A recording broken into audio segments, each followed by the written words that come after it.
The Immaculate Constellation whistleblower, otherwise known as Matthew Brown, I don't know why I said otherwise known, that's just his genuine name, has come out with part 2 of his massive interview with Jeremy Corbell and George Knapp.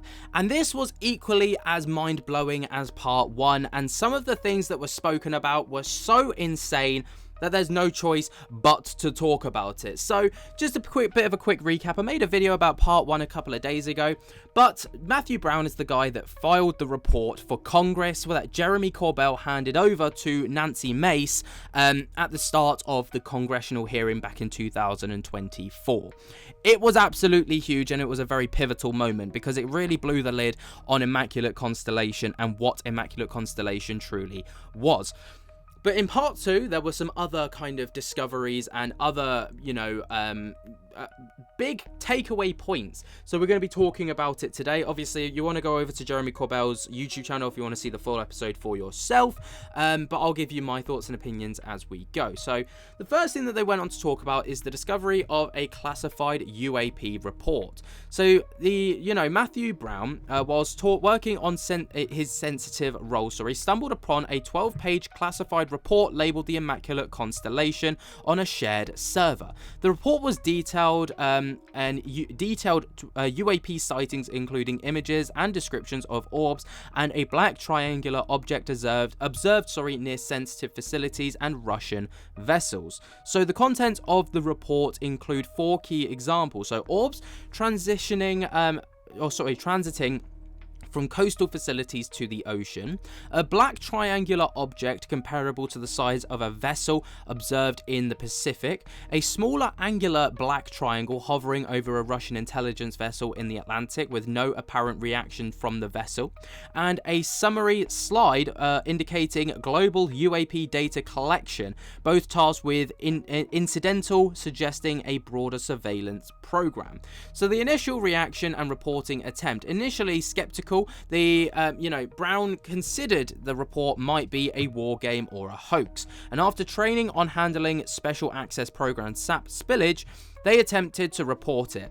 Their immediate supervisor completely dismissed it, instructing deletion, and subsequent meetings with the SAP control officer related in a dismissive reaction, with their file later disappearing from the server completely, which of course would get anyone completely, alarm bells ringing, because if you've got complete dismissal and then suddenly it disappears, you've probably stumbled upon something that you probably shouldn't have. Then there were growing concerns with whistleblower motivation. So Brown's concerns deepened after reading transcript of Sean Kirkpatrick's briefing to Senator Rubio, Warren, and Gillibrand, where Kirkpatrick allegedly downplayed or lied about UAP data. This, combined with Congress's lack of oversight and legislative efforts for whistleblower protections, convinced the Brown of a government cover-up, prompting them to act. So that's exactly why they finally come forward, for anyone that was wondering what the motivation for coming forward was. Now, the Congressional submission and pre-publication review. So frustrated by inaction, Brown wrote a detailed report, submitting it to Congress, the Senate and House committees, and sought pre-publication review through the State Department, where they were employed. The State Department approved the report with no redactions, though with minimal engagement. And the Immaculate Constellation as a program was something that they then went on to talk about. So the report and external confirmation, for example, Google searches, post-Grush testimony, suggest Immaculate Constellation is actually real SAP, likely involving AI-driven data collection, possibly linked with the NRO sentiment program to compartmentalize UAP data, limiting access within the intelligence community. And then there's also systemic issues and cover-ups. So Brown believes that the UAP data is systemically scrubbed or stovepiped, preventing broader intelligence community's awareness and endangering service members by withholding critical environmental data. They view this as part of a broader cover-up, with Congress and the oversight committees excluding the sensitive UAP programs. But then there's also a personal and professional risk, as we've seen with many whistleblowers, like, for example, let's say David Grush, right? When he came out, just prior to him going public on that now infamous News Nation interview, he was actually threatened by you know, higher ups within the DoD, basically stating that if he was to go public with what he knew, because they kind of caught wind that he might do that, if he goes public with what he knew, he would face prison time. He could, you know, face bad things for his, you know, his family. He could face bad things to himself, and that's probably why, you know, that probably pushed him to go public. Because if someone goes that public and it goes that fucking viral, if that person suddenly disappears, it's really suspicious.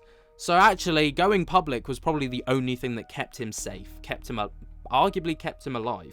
And this is the case for many whistleblowers. I mean, Bob Lazar's been saying it for years, even decades, you know, saying that going public is the only thing that's really keeping him alive.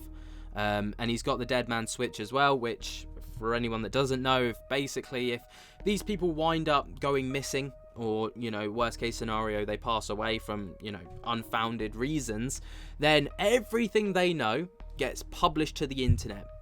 All the evidence goes out there.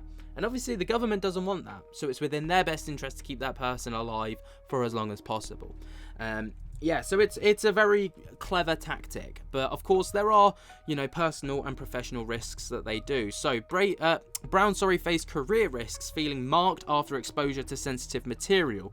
They took precautions, so for example, encrypting drives to protect their report, fearing foreign intelligence surveillance in Washington, D.C., and their move to the State Department was partially strategic for protection. But then there's also some philosophical reflections that they have, and in the closing segment of the interview, Brown expresses a belief that UAPs are absolutely real, and their presence is tied to humanity, possibly as a quote-unquote resource, and the government maintains a carefully constructed reality by controlling and suppressing related science and information. Now, obviously, these are kind of some key points that I took away from the interview entirely. It is a really interesting listen, especially if you listen to part 1 and then part 2, because there is so much to this. There is so much information, so much to delve into. And this whole idea of Immaculate Constellation being like an is it, isn't it kind of situation, to suddenly, boom, it's all out there, it's all on the table, like, do with it as you will. It's, you know, the pressure is mounting against the government in the hopes that, obviously, you know, they will come clean to their people with what they know. Will they? No, probably not. But then again, it's all about the pressure. It's all about maintaining that pressure, because if you lapse, then that gives them breathing room to kind of, you know, concoct other stories about it and all the rest of it, like Sean Kirkpatrick, who was the head of Arrow for a period of time, did. And, you know, he got the people off the scent for a little while, but it never truly worked. What do you guys think about this, though? Let me know your thoughts and opinions down in the comments below. What's your thoughts and opinions on Matthew Brown coming forwards as a whistleblower? He's arguably one of the most reputable since Grush and other people like that.